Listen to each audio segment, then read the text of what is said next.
nasira ng bike mo? Kadena. Kadena? Oo, nakadena eh. Naputol?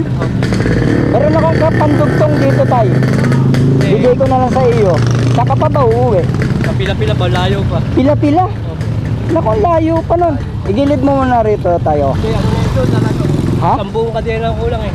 Hindi, meron ako rito tay. Kasi meron akong baon ditong kadena ng bike. Nagre-rescue ako ng mga bisikleta eh. Salamat. Malayo pa kasi yung lalakarin mo tay. Kasi gagabihin kapag lalakad din, papalubog na araw oh. Dito mo muna tayo. Yan.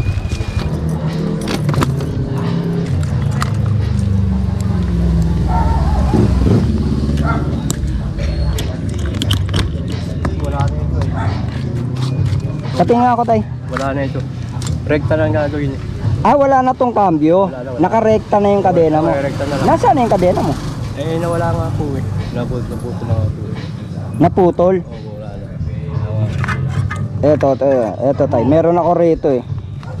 Dali lang ah. Boss, Ha? wala akong pang ano ba? Wala akong pang ano ba? Pambayad. Pambayad? Ay, hindi po ako naniningil tay. Baka ano ba? May ilaw ba? Hindi, wala pong bayad tay. May ilaw ba yung wala? Nakaputi mo naman. Ayun. Eto, buhay pa yung kadena ko. Buti ng tao dahil ano pala ako Papunta kasi kami ng bayan. Nakita namin palubog na araw, naglalakad pa kayo eh. Eto, meron naman akong kadena. Pang rescue ko kasi ito. Gagawin natin tayo, ire-recta ko na lang para lang makauwi ka. Pauwi lang po ako. Ngayon, ilalagay ko na lang sa magaan Opo. para hindi ka hirap magpadyak pag halimbawa pataas. Pang ilan gusto mo ilagay? Gitna na lang. Oy, medyo mabilis po para. Kasi pagka mabilis, ilalagay dito sa malaki Sa malaki. Yan. at saka ito maliit. Oo, yan. Yun nga lang, pagdating yan sa ahon, bababa ka niyan. Hindi mo kakayanin yan ipadyak. Hindi ba? Pero kapag ka naman magaan, kaya niya umahon. Pero pagka nasa flat, mabibitin ka sa bilis kasi nga magaan. Pero pagka ito, maganda niya, nagigit na ako na lang. Sige, bahala po kayo. Igigit na ako para hindi siya gaanong mabigat, hindi siya gaanong mabilis. Ganun pa mo po. Nagpapasalamat ako din ng mga. Saan pa ba kayo galing tay? Galing po ako sa Kalumpang. Saan pa kayo galing? Kalumpang.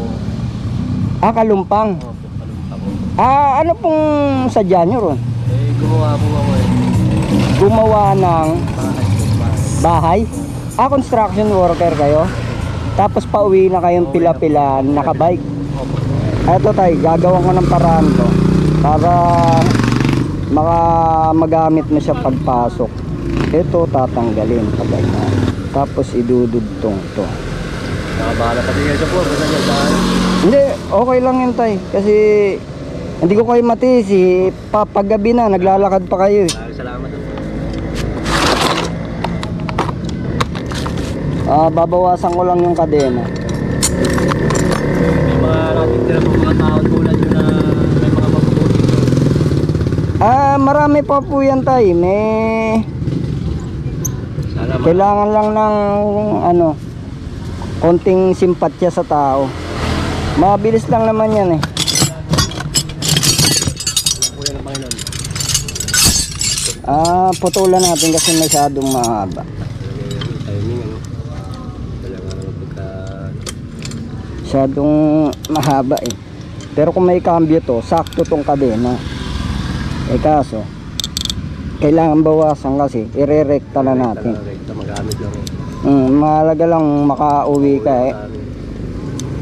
Anong oras ka na makakarating pagka nilakad mo yan? Baka mga kulang-kulang alas 9. Lipas na hapunan mo pagka ganun. Tulog na yung aking lalat nandun. Ba't di nyo naisipan na isakay ng tricycle yung... Wala nga ako pabayad. Wala kayong pambayad. Ibig sabihin bubunuhin nyo talagang lalakarin yun. Sasakripisyo. Tapos ito yung pandugtong. Tay, pahawak ako niya na. Ito yung pandugtong niya.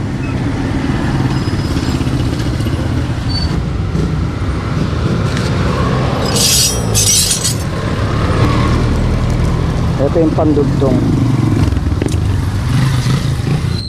Sige, saan po kayo? Sige, saan kayo? Ay, dyan lang kami oh, sa unahan. Eh, nakasalubong namin kayo nagtutulak eh. Eh, anong oras na?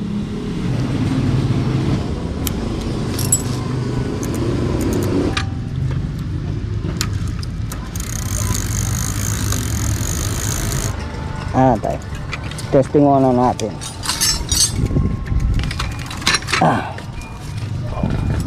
Tay, paangat ako. Sige. Okay. May preno ba to? Testing muna natin.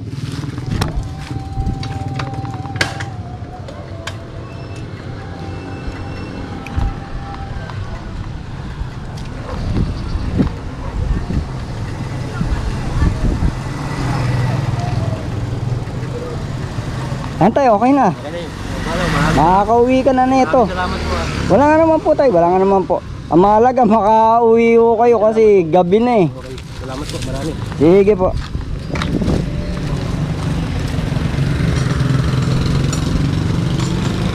Salamat pare. Wala nga naman po, wala nga naman. Ingat po sa biyahe tay. Atay, yung helmet mo, isuot mo yung helmet mo. Para sa safety mo yan eh. Yan. Sige tayo, ingat po.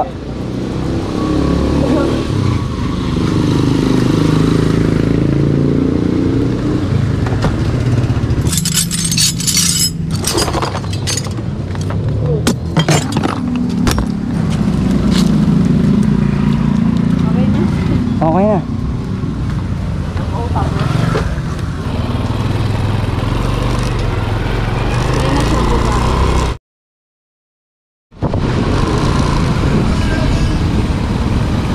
Okay ka na tay? Okay, maraming salamat po. Wala nga naman po. Ingat po.